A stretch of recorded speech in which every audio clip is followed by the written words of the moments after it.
Hello everyone, welcome to the Home Tutors. स्वागत है आपके अपने चैनल होम ट्यूटर्स में।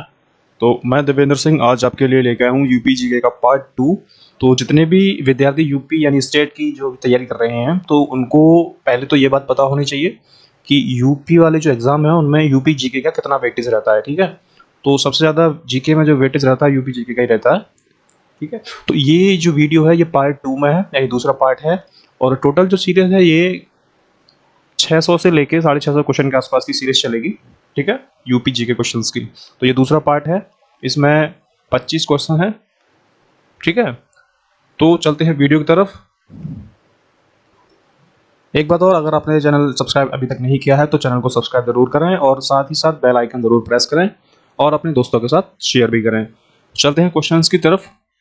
तो पहला क्वेश्चन आपका आ जाता है,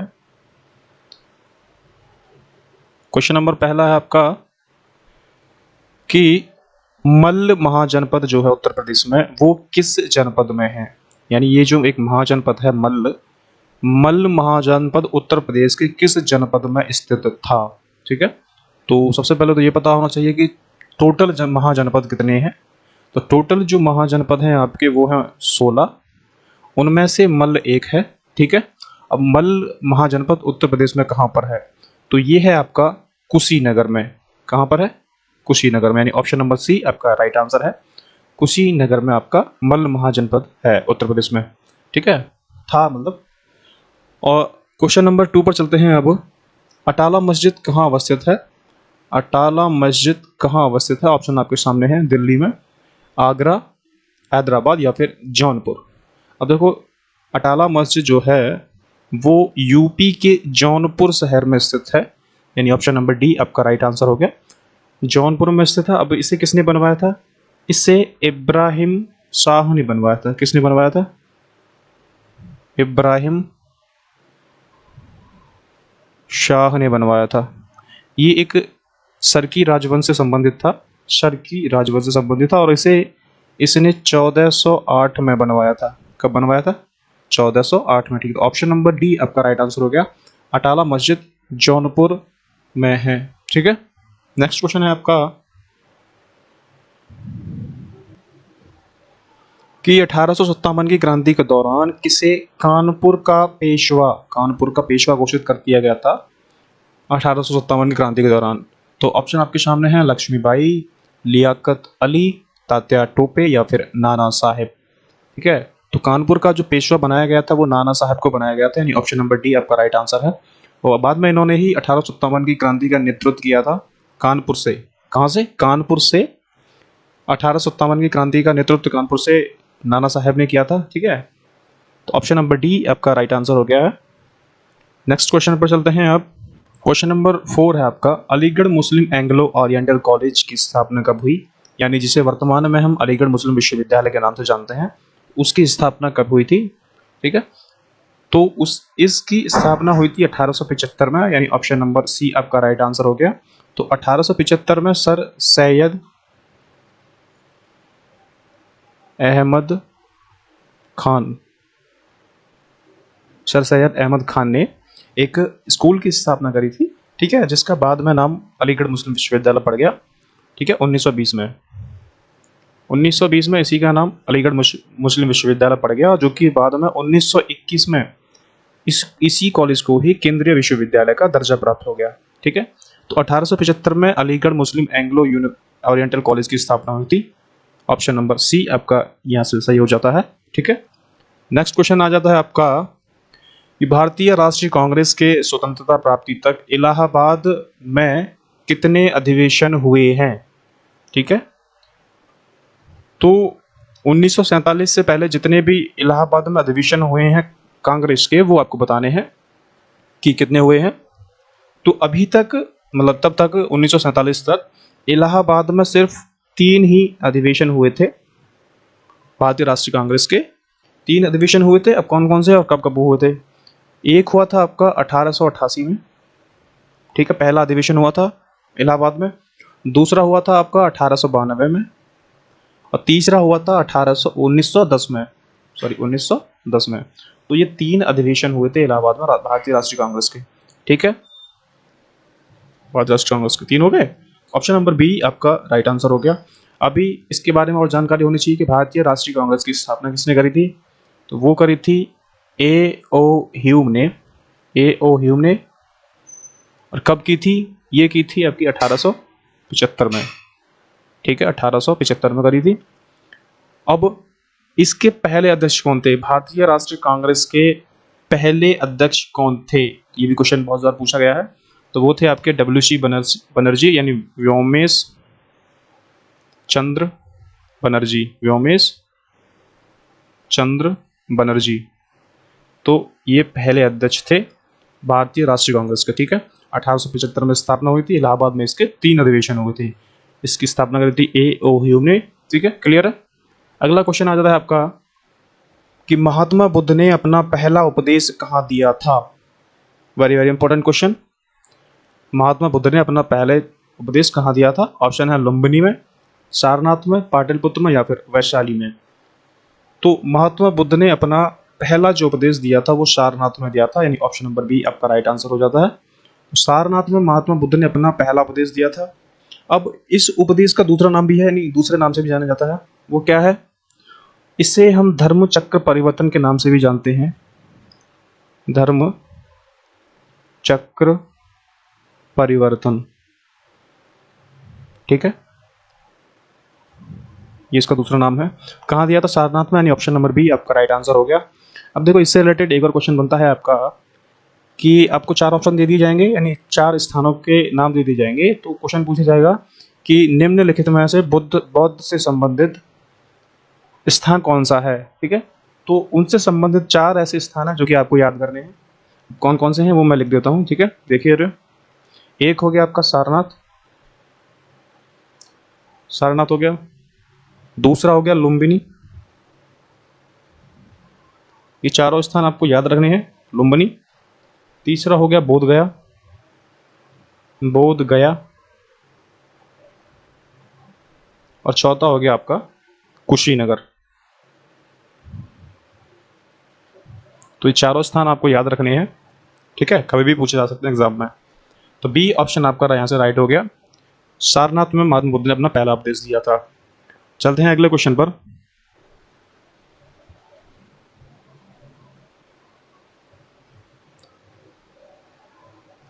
क्वेश्चन नंबर 7 आपका आ जाता है कि अवध को जब ब्रिटिश साम्राज्य में मिलाया गया तब अवध में कितने जिले थे, ठीक है। अवध को जब ब्रिटिश साम्राज्य में मिलाया गया तब अवध में कितने जिले थे, ऑप्शन है 10, 12, 14 या फिर 16, ठीक है।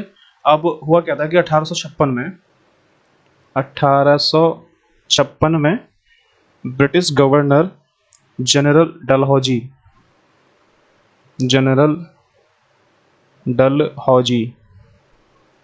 ठीक है, डलहौजी ने अवध को जब मिलाया था तो ब्रिटिश ईस्ट इंडिया कंपनी या ब्रिटिश शासन में मिलाया था, तब इसमें 12 जिले थे। कितने जिले थे, 12, यानी ऑप्शन नंबर बी आपका राइट आंसर हो गया। कब मिलाया था, 1856 में। 1856 मिलाया था, किसने मिलाया था, जनरल डलहौजी ने, ठीक है। ऑप्शन नंबर बी आपका राइट आंसर हो गया। चलते हैं नेक्स्ट क्वेश्चन पर। क्वेश्चन नंबर 8 है आपका, कांग्रेस का 25वां अधिवेशन उत्तर प्रदेश के किस जनपद में हुआ था। तो कांग्रेस का 25वां अधिवेशन उत्तर प्रदेश के किस जनपद में हुआ था। तो ये 25वां नहीं है, ये 21वां है, ठीक है, 21वां जनपद, क्योंकि 25वां जो वो हुआ था वो आपका लाहौर में हुआ था अधिवेशन, ठीक है। तो उत्तर प्रदेश में 21वां हुआ था। तो 21वां जो उत्तर प्रदेश में अधिवेशन हुआ था वो बनारस में हुआ था, बनारस में हुआ था, और जिसकी अध्यक्षता करी थी गोपाल कृष्ण गोखले ने, गोपाल कृष्ण गोखले, ठीक है। तो क्वेश्चन ये ऐसे बना कि कांग्रेस का जो 21वां अधिवेशन था उत्तर प्रदेश के किस जनपद में हुआ था, तो वो हुआ था बनारस में, यानी ऑप्शन नंबर बी आपका राइट आंसर है, जिसकी अध्यक्षता करी थी गोपाल कृष्ण गोखले ने। अभी देखो 25वां, यहाँ क्वेश्चन गलत टाइप हो गया था। तो 25वां अधिवेशन कहाँ हुआ था, तो 25वां हुआ था आपका लाहौर में, ये लाहौर में हुआ था, ये भी इंपॉर्टेंट है, लाहौर में हुआ था। तो इसकी अध्यक्षता किसने करी थी, इसके अध्यक्ष थे मदन मोहन मालवीय। मदन मोहन मालवीय, ठीक है। 21वां बनारस में हुआ था उत्तर प्रदेश में, 25वां हो गया आपका लाहौर में, जिसकी अध्यक्षता करी थी मदन मोहन मालवीय ने, ठीक है। क्वेश्चन नंबर 9, 1937 के प्रांतीय चुनाव में संयुक्त प्रांत में कुल कितनी सीटें थी? कुल कितनी सीटें थी? ऑप्शन है आपके पास 248, 228, 250 या फिर 210, ठीक है। तो देखो 1937 में सबसे पहले चुनाव हुए थे, क्योंकि 1935 में भारत सरकार अधिनियम लागू हुआ था, ठीक है। तब वहाँ ये आया था कि जो भारतीयों को प्रांतीय शासन का अधिकार दे दिया गया था, तब वहाँ से चुनाव होने लगे और 2 साल बाद 1937 में चुनाव हुए थे, ठीक है। तब वहाँ की जो सीटें थी वो थी 228, यानी ऑप्शन नंबर बी। तो संयुक्त प्रांत में 228 कुल सीट थी, ठीक है, 1937 के चुनाव में। ऑप्शन नंबर बी आपका राइट आंसर हो जाता है। नेक्स्ट क्वेश्चन पर चलते हैं अब। क्वेश्चन नंबर आपका है 10, ठीक है। क्वेश्चन नंबर 10 है आपका, लुम्बिनी जो स्थान है उत्तर प्रदेश के किस जनपद के सबसे समीपस्थ है? यानी इसके पास वाला डिस्ट्रिक्ट आपको बताना है किसके पास में है ये, ठीक है। तो ये जो है ये महाराजगंज के पास में है लुम्बिनी स्थान। और ये क्या है, मैंने अभी बताया था क्वेश्चन में कि ये बौद्ध धर्म से संबंधित है, महात्मा बुद्ध से, ठीक है। 4 स्थान बताए थे मैंने, सारनाथ, लुम्बिनी, बोधगया और कुशीनगर, ठीक है। तो ये महाराजगंज के पास स्थित है, यानी समीप है। तो ऑप्शन नंबर डी आपका राइट आंसर हो गया, ठीक है। नेक्स्ट है आपका क्वेश्चन नंबर 11, दयाल बाग कहाँ है? दयाल बाग कहाँ है? इलाहाबाद में, लखनऊ, आगरा या फिर मथुरा, ठीक है। तो देखो दयाल बाग को ना हम एक दूसरे नाम से भी जानते हैं। नाम क्या है? वो नाम है दूसरा ताज, ठीक है। दूसरा ताज, ये दयाल नाम का दूसरा नाम है, इसको हम दूसरा ताज के नाम से भी जानते हैं। तो ये कहाँ पर है आपको बताना है। तो ये आपका है आगरा में, यानी ऑप्शन नंबर सी आपका राइट आंसर है। दयाल बाग आगरा में स्थित है। नेक्स्ट आ जाता है आपका कि उत्तर प्रदेश का प्राचीनतम जीवंत नगर है, यानी प्राचीनतम नगर कौन सा है ये आपको बताना है। अयोध्या, वाराणसी, इलाहाबाद या फिर कन्नौज। तो देखो उत्तर प्रदेश की धार्मिक नगरी क्या है आपको पता है? तो उत्तर प्रदेश की जो धार्मिक नगरी है वो उसी नाम से प्रसिद्ध है, ठीक है। तो उत्तर प्रदेश की धार्मिक जो नगरी है वो है वाराणसी, और ये ही प्राचीनतम जीवंत नगर है, यानी ऑप्शन नंबर बी आपका राइट आंसर हो गया, ठीक है। वाराणसी को ही भारत का सबसे प्राचीन नगरों में से एक है, ठीक है। नेक्स्ट क्वेश्चन पर चलते हैं। क्वेश्चन नंबर आपका आ जाता है 13, नाथ संप्रदाय का सिद्धिपीठ गोला गोकर्णनाथ किस जनपद में है? ऑप्शन है गोरखपुर, गोंडा, लखीमपुर खीरी या फिर कुशीनगर, ठीक है। तो ये है आपका लखीमपुर खीरी में, गोला गोकर्णनाथ लखीमपुर खीरी में है आपके, ठीक है। ऑप्शन नंबर सी आपका राइट आंसर हो गया। 14 है आपका, मोहम्मद गौरी के आक्रमण के समय कन्नौज का शासक कौन था? ठीक है, तो कन्नौज का शासक आपको बताना है जब मोहम्मद गौरी ने आक्रमण किया था, ठीक है। तो तब जब मोहम्मद गौरी ने आक्रमण किया था तब के कन्नौज का जो शासक था वो थे आपके जयचंद गढ़वाल, ठीक है। ऑप्शन नंबर सी आपका राइट आंसर हो गया, जयचंद गढ़वाल, ठीक है। 15 है आपका कि मोहम्मद गौरी ने जयचंद को किस स्थान पर पराजित किया था? मोहम्मद गौरी ने जयचंद, यानी अभी जो क्वेश्चन देखा था वही वाला, जयचंद को किस स्थान पर पराजित किया था? अब देखो हुआ क्या था कि जयचंद ने इनवाइट किया था मोहम्मद गौरी को कि पृथ्वीराज चौहान पर आक्रमण करना है, ठीक है, यानी हम मिलके पृथ्वीराज चौहान पर आक्रमण करेंगे। लेकिन हुआ क्या, बाद में इसी पर आक्रमण कर दिया गया। तो मोहम्मद गौरी ने जो आक्रमण किया था वो हुआ था 1911 में, वो 1194 में, ठीक है, 1194 में, जिसे हम चंदावर का युद्ध कहते हैं, कन्नौज की लड़ाई, कन्नौज का युद्ध यानी चंदावर में हुआ था, ठीक है। तो ऑप्शन नंबर सी आपका राइट आंसर हो गया। तो 1194 में कन्नौज का युद्ध हुआ था, वो हुआ था चंदावर जगह पर, चंदावर एक स्थान है वहां पर हुआ था। इसमें मोहम्मद गौरी की विजय हुई थी, ठीक है। तो ऑप्शन नंबर सी आपका राइट आंसर हो गया। नेक्स्ट है आपका क्वेश्चन नंबर 16 है आपका, किसने अशोक स्तंभ को मेरठ से लाकर दिल्ली में स्थापित किया गया था? तो अशोक ने जो स्तंभ बनवाए थे उसमें से एक किसी ने दिल्ली लाकर स्थापित किया गया था मेरठ से लेके। तो वो आपको नाम बताना है किसने किया था। फिरोज शाह तुगलक, मोहम्मद बिन तुगलक, या फिर अलाउद्दीन, या फिर सिकंदर लोदी। ठीक है, अब वो देखो हुआ क्या था कि 1964 के आसपास ये फिरोज शाह तुगलक जो है वो मेरठ में घूम रहा था। ठीक है, तो इनकी जो नज़र है वो अशोक स्तंभ पर पड़ गई और ये उससे बहुत प्रभावित हो गए। तो ये इन्होंने क्या किया कि एक 42 मतलब पहियों वाली एक गाड़ी मंगाई थी, तो उसमें ये स्तंभ रखकर मेरठ से दिल्ली ले गए। तो वहां जाकर इन्होंने अपने किले में इसको स्थापित कर दिया था। किसने? फिरोज शाह तुगलक, यानी ऑप्शन नंबर ए आपका राइट आंसर है। फिरोज शाह तुगलक ने अशोक का जो स्तंभ था मेरठ में उसको दिल्ली में अपने किले में स्थापित कर दिया था। ठीक है, नेक्स्ट है आपका कि छतर छतर मंजिल किस जनपद में है? छतर मंजिल किस जनपद में है? अब इसको छतर मंजिल क्यों कहते हैं?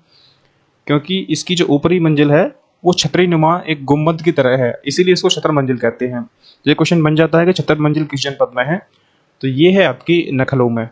ठीक है, ऑप्शन नंबर सी आपका राइट आंसर है, छतर मंजिल लखनऊ में स्थित है। 18 है आपका कि ऐतिहासिक स्थल बांसखेड़ा किस जनपद में है? ये टाइपिंग थोड़ी मिस्टेक हो गई है, किस जनपद में है? ठीक है, तो वो है आपका शाहजहांपुर में। बांसखेड़ा किस जनपद में है? शाहजहांपुर में। ठीक है, ये क्यों पूछा गया है? क्योंकि ये हर्ष से संबंधित एक महत्वपूर्ण स्थान है। ठीक है, हर्षवर्धन से संबंधित। तो ऑप्शन नंबर सी आपका राइट आंसर हो गया यहाँ से। नेक्स्ट आ जाता है आपका कि क्वेश्चन नंबर 19 है, ये वेरी वेरी इंपॉर्टेंट क्वेश्चन है, कई बार एग्जाम में पूछा गया है और हर बार रिवाइज होता है। ठीक है, क्वेश्चन है कि भारत कला भवन कहाँ पर है?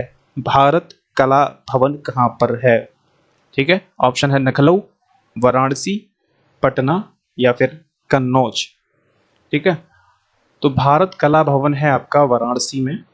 ठीक है, वाराणसी में यह है क्या कि जो काशी हिंदू विश्वविद्यालय है ये उसमें एक स्थित चित्रशाला है, यानी इसमें आपको कई तरह की शैलियां देखने को मिल जाएंगी। ठीक है, और इसकी जो स्थापना हुई थी भारत कला भवन की वो हुई थी 1920 में। 1920 में हुई थी। किसने की थी? वो की थी राय कृष्णदास ने। राय कृष्णदास। ठीक है, तो बस आपको इतना याद रखना है कि भारत कला भवन कहाँ पर है, वो है आपकी वाराणसी में। कब स्थापना हुई थी? 1920 में। ठीक है, नेक्स्ट क्वेश्चन है आपका, पराजय की पीड़ा नामक चित्र के चित्रकार हैं। ठीक है, तो ये किसने लिखी है? आपकी चित्र के चित्रकार हैं। ऑप्शन है किरंदर, रामचंद्र शुक्ल, शमशेर सिंह, या फिर श्रीपत राय। तो पराजय की पीड़ा ये जो है रामचंद्र शुक्ल इसका राइट आंसर हो जाता है। ठीक है, ऑप्शन नंबर बी आपका राइट आंसर, रामचंद्र शुक्ल इसके चित्रकार हैं। ठीक है, क्वेश्चन नंबर 21 है, उत्तर प्रदेश का आधुनिक विधि से प्रथम मंजीत नाटक है, यानी सबसे पहला जो नाटक हुआ था उत्तर प्रदेश में तो वो हुआ था आपका जानकी मंगल, यानी ऑप्शन नंबर बी आपका राइट आंसर है, जानकी मंगल हुआ था। ठीक है, क्वेश्चन नंबर 22, किसने कथक में ठुमरी गायन का समावेश किया? ऑप्शन है वाजिद अली शाह, बिंदादीन, शंभू महाराज, या फिर बिरजू महाराज। ठीक है, तो कथक में ठुमरी गायन का जो समावेश किया था वो किया था बिंदादीन ने, यानी ऑप्शन नंबर बी आपका राइट आंसर हो गया, बिंदादीन ने किया था। ठीक है, क्वेश्चन नंबर 23, उत्तर प्रदेश की पहली ग्लव्स पपेट है, तो वो है आपकी गुलाबो और सिताबो। ठीक है, गुलाबो और सिताबो, यानी ऑप्शन नंबर बी आपका राइट आंसर है। कौन सा लोक नृत्य आध्यात्मिक को प्रदर्शित करता है?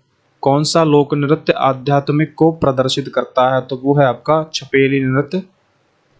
ठीक है, ऑप्शन नंबर सी आपका राइट आंसर है, छपेली नृत्य। नेक्स्ट क्वेश्चन पर चलते हैं यहाँ, और ये लास्ट क्वेश्चन होगा। अगर वीडियो आपको अच्छा लग रहा हो तो चैनल को सब्सक्राइब जरूर करें। ठीक है, institute of advance studies in education कहाँ पर है? ठीक है, institute of advance studies in education ये कहाँ पर है? तो वो है आपकी इलाहाबाद में। ऑप्शन नंबर बी आपका राइट आंसर हो गया। ठीक है, अगर वीडियो आपको अच्छा लगा हो तो चैनल को सब्सक्राइब जरूर कर रहे हैं और अपने दोस्तों के साथ शेयर भी करें। ठीक है, मिलते हैं अगली वीडियो में, तब तक के लिए रिवीजन जरूर करते रहें।